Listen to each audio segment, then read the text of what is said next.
This video will review the chain rule. We use this technique in section 2.4, and in this video we will cover how to specifically use the chain rule for future problems.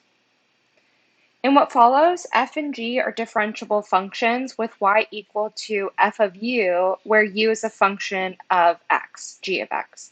So ideally the chain rule is used when you have a composition of functions. So you may want to go back to chapter 1 videos to review composition of functions. The chain rule is used to derive a composition of two functions. So you'll want to be able to identify the inner function and the outer function. So the chain rule in Leibniz notation says that if I want to take the derivative of y as a function of x, where we can write y in this scenario as f of g of x, remember that y is a function of u and u is a function of x. So dy dx is dy du times du dx.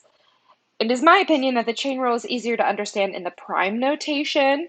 So notice that if we look at our definition as y is f of g of x, then we take the derivative of the outside function, keeping the inside function fixed. We don't do anything with that. And then we multiply by the derivative of the inside. So we have f prime evaluated at g of x and then multiplied on the outside by g prime of x. So the derivative of a composition is the derivative of the outside with the inside staying the same times the derivative of what's inside. That's the best way to explain it in words, and I prefer prime notation, but you'll see prime notation and Leibniz notation both used. So let's find the derivative of each function. In part A, this is similar to one of the problems that we had in section 2.4, where it requires a product rule and a chain rule. And so we will get a little bit more review on that technique. So we have our f and our g for our product rule, and then g is a composition of two functions where the outside function is the fifth power and the inside function is the 3x plus 7. So the product rule says that f prime of x will be f prime times g plus g prime times f. And so f prime, the derivative of x is just 1, and then times g, staying the same, plus g prime, so that's the derivative of the outside, so you lower the power, keeping the inside the same, and then minus 1 on the old power, and then multiply by the derivative of the inside, which is just 3, and then multiplied times f. So that is your f prime times g plus this whole piece is g prime times f. The remainder of this problem will be simplification. This would be a great place to pause, practice simplifying, and then pick back up with the solution. The final simplified form of part A is 3x plus 7 to the fourth times 18x plus 7. For part B, we'll be taking the derivative of a quotient, just like we did in section 2.4, but this time the denominator will require a chain rule because it is an outer function and inner function, composition of functions, where x plus 3 is the inside function and the fourth power is the outside function. As a reminder, we do low d high minus high d low all over the bottom squared.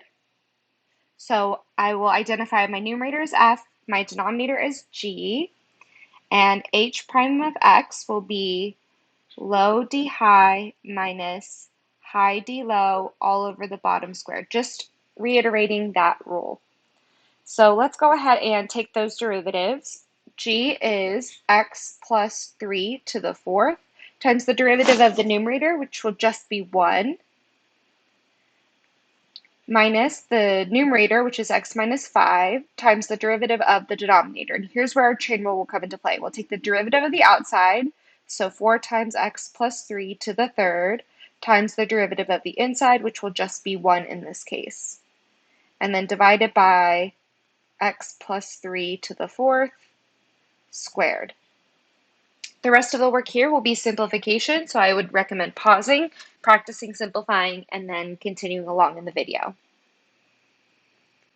The final simplified form of this derivative is negative 3x plus 23 over x plus 3 to the fifth power. For our final derivative, we'll be looking at the derivative of g of x, which is the square root of x squared plus 6x minus 1.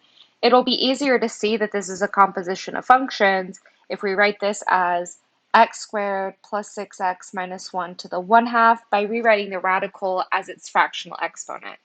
And so we'll take the derivative of the outside by lowering the power and then subtracting 1 from the original power. So 1/2 times x squared plus 6x minus 1 to the negative 1/2, and then times the derivative of the inside. So the derivative of x squared plus 6x will be 2x plus 6, power rule still. And then from here, we'll do a little bit more simplification.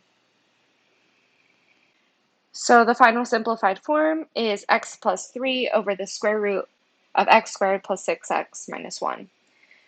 You'll see other forms of composition of functions such as natural logs, you can go back to the previous section's video, 2.4 video, and review the problems that required the chain rule in those videos.